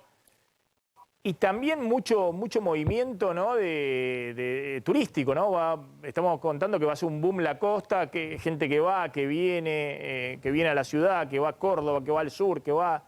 Entonces, ¿ustedes están previendo hasta qué grado puede aumentar esta curva, ¿no? Porque estamos hablando de la ciudad, en las últimas 24 horas, 1000 casos. A principios de noviembre estábamos con menos de 100 casos. Me acuerdo que hubo días de, no sé, 80 casos, 60 casos. Estamos hablando de que ahora en promedio se está alrededor de 1000 casos diarios. ¿Ustedes creen que esta progresión lamentablemente va a seguir para arriba. Sí, en la cantidad de casos probablemente. Ahora estamos plenamente con lo que es la variante Delta, que tuvo su particularidad de que tuvimos el ingreso allá por junio, julio, y con todas las medidas, con la vacunación, se retrasó muchísimo la curva y ahora estamos teniendo el impacto fuerte de la variante Delta, pero no ocurre así como estamos viendo en otros países de Europa con la variante Omicron, que tiene una potencialidad mayor de contagio y las curvas son más picudas, o sea, se aceleran, así como también terminan más rápido. O sea que estamos en un escenario donde las próximas semanas probablemente esta tendencia a la suba de casos lo tenemos. Más que preocuparnos, desde el Estado nos ocupa y aprovechar el espacio para seguir reforzando los mensajes, porque es cierto, todas las reuniones que se van a venir de acá a fin de año, necesitamos seguir con el cuidado, seguir si estas reuniones en su mayoría se deberían hacer en un espacio abierto, con distanciamiento, para evitar estos contagios. Y también el otro punto que nosotros lo pusimos como estrategia desde el inicio es el testeo. Cada persona, mientras más rápido sepa que tiene la enfermedad y mientras más rápido se aísle, esa persona contagia menos. Aumentamos en 15.000 la capacidad de testeos esta semana, así que ya estamos con una capacidad de 40.000 testeos diarios. Todas las personas que tengan síntomas deben acercarse a las unidades febriles. Aquellos que son contactos estrechos, a los grandes centros pueden hacerse el test. Todos los días estamos realizando cada vez mayor cantidad de testeos, pero es el otro punto estratégico, hacer el diagnóstico rápido para un rápido aislamiento. Y el tercer punto fundamental es que aquellos que todavía tienen dudas sobre la eficacia de la vacunación se acerquen a la vacunación. En la ciudad estamos muy bien, ya superamos el 91% con una dosis, el 84% con 2 dosis, estamos avanzando ya sobre el refuerzo en casi el 15% de la población, pero necesitamos que todas las personas tengan el esquema completo de vacunación. Esa era la última pregunta que le quería hacer. Efectivamente, la Ciudad de Buenos Aires tiene hoy un nivel de vacunación, no sé, superior al de Nueva York, por ejemplo. 84, 2 dosis, van a ir, no sé, imagino, en el verano al 90% con 2 dosis. Viene un poquito atrás, 15%, 3 dosis. Pero los contagios, ¿dónde se están dando? ¿Es gente que tiene las 2 dosis, aún así se están contagiando, estos 1.000 casos diarios? Mirá, un dato muy significativo es las personas que se internan. El 60% de los internados o tiene el esquema incompleto o no tienen dosis. Las vacunas, en la efectividad, lo que más efectivas son es en disminuir la muerte. Segundo, en disminuir la enfermedad grave. Y tercero, y no con tanta eficacia, disminuir los contagios. O sea que lo que está claro es que tanto la enfermedad moderada o grave o la muerte con la vacuna están disminuyendo en forma importantísima. No tanto los contagios, porque tampoco era el principal efecto sobre los contagios. Con 2 dosis tienen muy pocos casos de internaciones en terapia intensiva graves o fallecimientos. Exactamente. Y con 3 dosis, ¿por qué se habla tanto de que ahora es necesaria la tercera dosis? ¿Estamos hablando de que es importante como refuerzo o es importante para que, por ejemplo, no sé, adultos mayores que se vacunaron primeramente, digamos que le pueden haber dado la segunda vacuna en mayo, bueno, ya estén pasados de los 6 meses y necesiten la tercera vacuna para revalidar anticuerpos? Exactamente. Lo que se vio en los estudios internacionales, que a partir del 4.º mes de la segunda dosis comienzan a disminuir en forma importante el nivel de protección. Y sobre todo a partir del 6.º mes. La dosis de refuerzo, el objetivo que tiene es que puedan perdurar más los anticuerpos, puedan perdurar más las defensas en el tiempo. Bien, doctor Battistella, gracias, muy amable como siempre. Gracias a ustedes, un abrazo más. Ahí está el doctor Battistella. Bueno, tenés una información de último momento vinculada a Tevez. ¿Qué pasa con Tevez? Sí, porque Tevez había presentado una cautelar justamente para no pagar el aporte extraordinario para las grandes fortunas, y esa cautelar que presentó fue rechazada hace minutos por un juzgado, con lo cual el exjugador de fútbol va a tener que pagar, a menos que vuelva o apele, digamos, la medida tomada por el juez, va a tener que pagar justamente el aporte extraordinario. El argumento de Tevez era que esto que debía él abonar era 3 veces, digamos, el triple de lo que él había obtenido como ganancia en el año 2020, y que por ese motivo entonces era confiscatorio. Bueno, el juez le dijo que no y que debía hacer el aporte extraordinario. Y engancho con esto, no vi los últimos números, pero creo que con el impuesto a los altos patrimonios habían recaudado 240.000 millones de pesos más o menos. 240.000, Sí, ahora chequeamos el dato. Son 10.000 contribuyentes y 250.000 millones, Maxi. 250.000 millones de pesos. Ojo que estamos hablando de 0,5% del PBI. Ojo que, atención, que el año que viene esto no está, y por eso decía que está toda la discusión de cómo hace el gobierno para tener 3% de déficit fiscal, que es lo que se compromete con el Fondo Monetario el año que viene, que va a tener que recortar subsidios energéticos, aumentar tarifas, pero también está peleando por otros impuestos que se le cayeron con el presupuesto. Y acá contaba Zlotnik, básicamente son 180.000 millones de pesos, números redondos, que se le cayeron porque el presupuesto preveía la prórroga de un esquema de alícuotas para bienes personales de los mayores patrimonios que le recaudaba unos 70.000 millones de pesos. Y que eso se le cae porque se suspende, pues se vuelve al esquema anterior. Y lo otro, el ajuste inflacionario y impuesto a las ganancias. Entonces, ojo que el gobierno sigue con el tema de cómo hace, y esta discusión estaba hace un ratito en la Comisión de Presupuesto de Diputados, cómo hace no solamente para subir el mínimo del piso de bienes personales, todos están de acuerdo, sino cómo hace para reflotar esos impuestos que se le cayeron con el tratamiento del presupuesto la semana pasada. Cómo están viendo a ver cómo pueden o meterlo en esta nueva ley de bienes personales o meterlo por algún lado. Parte de esto es también el mensaje que le quiere dar Alberto Fernández a los gobernadores, que tienen sus propios diputados, y muchos que están muy en sintonía con el gobierno nacional, sus diputados de la oposición votaron en contra del presupuesto, que se cayó. Por eso la foto de hace instante de Alberto Fernández con los gobernadores, esto es una secuencia, ¿no? Massa diciendo, miren, acá había 180.000 millones de pesos que no van a estar, y mostraba la planilla de cuánto iba de esos fondos coparticipables a cada provincia. Por ejemplo, la provincia de Córdoba pierde 8.000 millones de pesos, la provincia de Santa Fe otra tanto, son las principales perjudicadas, y después las provincias chicas. La provincia de la Ciudad de Buenos Aires no tanto porque no tiene en el esquema de coparticipación tanto.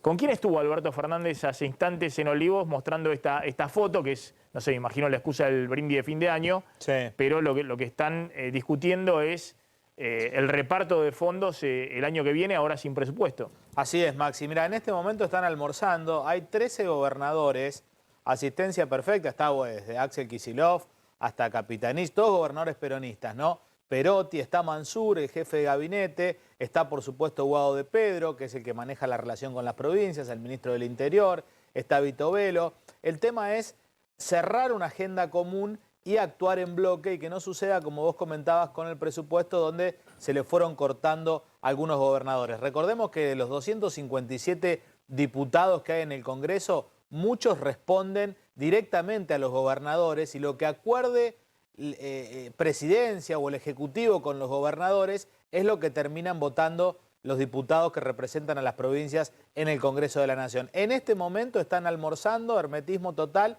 Esta foto es de hace un ratito, antes de comenzado el almuerzo, Maxi. Bueno, atención, vamos a ver cómo hacen. Yo había contado, a ver si podemos mostrarlo en las placas, lo anticipamos acá, vamos a ver si se cumple esto y si Alberto Fernández avanza con este esquema, ahora que no tiene presupuesto.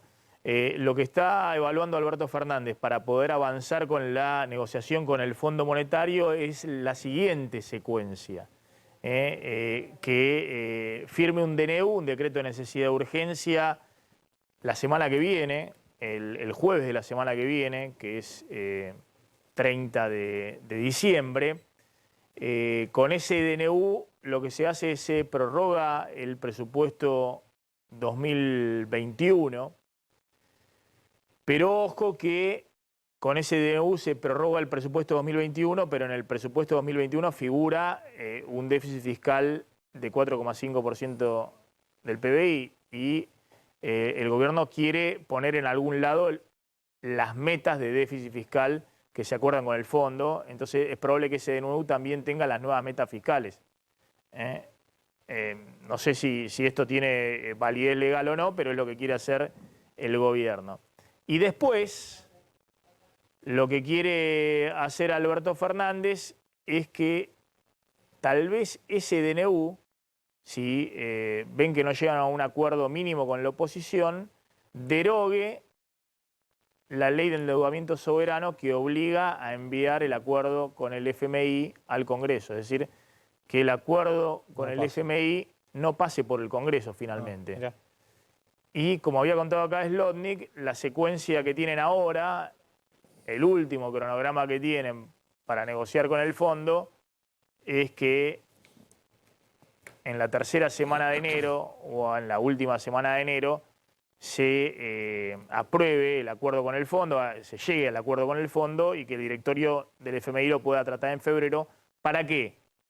Para que en marzo, que es cuando llegan los vencimientos de más de 2.900 millones de dólares con el FMI, que no hay forma de pagarlo con nada porque no hay reserva y ya no va a haber DEC, Derechos Especiales de Giro, en la Reserva Banco Central para cancelar eso, la Argentina tenga cerrado el acuerdo con el fondo. Pero bueno, es un esquema que políticamente es complejo y desde el punto de vista económico significa que va a ser un verano movido, digamos, donde el Banco Central está contando todos los días la monedita, está contando los dólares que tiene, porque ha quedado lejano en el tiempo el acuerdo con el fondo en relación a los dólares que tiene el Banco Central, y también ha quedado lejano lo que yo creo que es muy importante, que es la mínima posibilidad de un consenso político, que es lo que pedía Washington.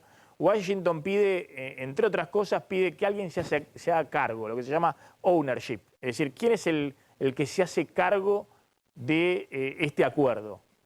¿Se va a hacer cargo un gobierno que le quedan 2 años? ¿Se va a hacer cargo una dirigencia política que aspira a trascender a este gobierno? Porque el acuerdo es por 10 años. Entonces, ¿quién se hace cargo? Porque si no pasa, y esto lo han visto en muchísimos acuerdos del fondo que ha firmado la Argentina y otros países, que los gobiernos firman cualquier cosa, pero después el acuerdo queda. Y las obligaciones de ese acuerdo quedan. Fíjense lo que está pasando con lo que firmó Macri en el gobierno anterior. Entonces, vamos a ver si el gobierno puede pasar este esquema de evitar el Congreso e ir todo por DNU, por decreto de necesidad de urgencia. Porque está claro que en Washington le estaban pidiendo también, y no solamente en Washington y el FMI, sino también con forma de dar una señal de certidumbre en la economía, que la Argentina se pone de acuerdo en algo, que la dirigencia política en un mínimo de bases mínimas de la política económica se ponen de acuerdo para dar certidumbre y tratar de reconstruir mínimamente la confianza en la moneda. ¿Qué está pasando en el mercado cambiario en este momento? Bueno, un mercado que está operando en lo que refiere al dólar paralelo en 200 pesos, es una mínima diferencia para abajo respecto del día de ayer. Los dólares libres otra vez se instalaron ya por arriba de los 200 pesos, en lo que, digamos, algo que apareció después del fracaso del tratamiento del presupuesto y se mantiene ahí entre 202 y 208 pesos. En algún momento habían amagado con bajar, ahora se instalaron en ese valor. Los precios de los bonos están levemente positivos, hoy en un contexto internacional mejor al que teníamos ayer, así que bueno, ese es un poco el contexto financiero. Bueno, atención que es esto que habíamos hablado, ¿no? Y contamos siempre que de mediados de enero, esto que hoy es una demanda de peso importante, porque todo el mundo necesita la plata o para pagar los aguinaldos, para pagar la liquidación de vacaciones, o del lado de las familias para pagar las compras de fin de año, los viajes, las vacaciones. En otro momento esto se revierte y empieza una dolarización más fuerte, así que mientras el gobierno no dé más precisiones de que el acuerdo con el fondo está más cercano, sin duda va a ser un verano movido. Tanda, ya volvemos.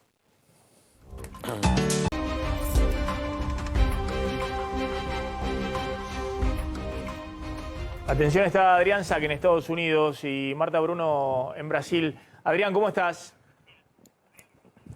¿Qué tal? Muy buenas tardes. Y aquí estamos con mucha preocupación porque ya hemos tenido la primera víctima fatal a causa de la variante Omicron aquí en los Estados Unidos. Una variante que, atención, ya está siendo detectada en el 73.2% de los casos nuevos de COVID aquí en los Estados Unidos, de los que tenemos cerca de 130.500 entre ayer y hoy, pero el promedio se está emparejando hacia este número. Es un número muy preocupante porque, bueno, representa más de un 10% de casos nuevos respecto de la semana anterior y se cree que va a crecer exponencialmente para Navidad. Bueno, la persona que falleció por la variante Omicron estaba en Texas, tenía 50 años, no estaba vacunado y había dado COVID positivo hace unos meses, es decir, es un caso de reinfección. Se cree que este va a ser el perfil principalmente afectado por la variante Omicron. Estamos hablando del perfil que más lo va a sufrir, que es aquellas personas que no están vacunadas, que aquí representan el 14.6% de la población. Es demasiado, según estiman en la CDC, este número de no vacunados, y también los llamados subvacunados, que son aquellos que solo recibieron una dosis y que representan casi el 36% de la población en los Estados Unidos.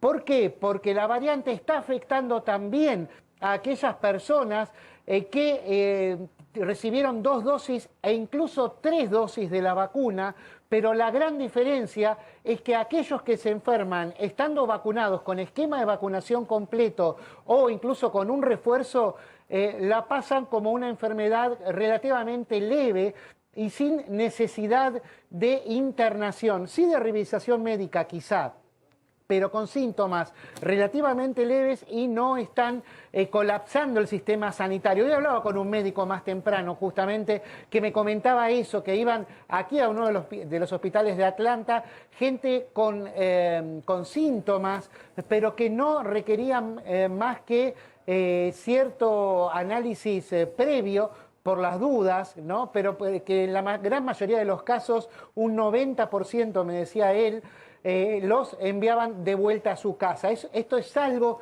que se está repitiendo en distintos lugares de los Estados Unidos, donde de todas maneras tienen los servicios de guardia como en Nueva York o como en Chicago, preparados para recibir más gente que sea COVID positivo y en particular de la variante Omicron, que reiteramos se está volviendo muy rápidamente como la variante dominante, ya que bueno, la cantidad de casos nuevos de Omicron se está más que duplicando cada semana. No, hablaban incluso, temían que para después de Navidad, para las 2 semanas siguientes de Navidad, de las semanas próximas, digamos, se llegue al 1.000.000 de infectados en cuestión de 2 a 3 días, juntando 2 a 3 días, que es algo que no se esperaba antes, que no estaba en los cálculos. Adrián, ¿no? Evidentemente esto es la primera muerte por variante Omicron que detectan, porque si es el 70% ya Omicron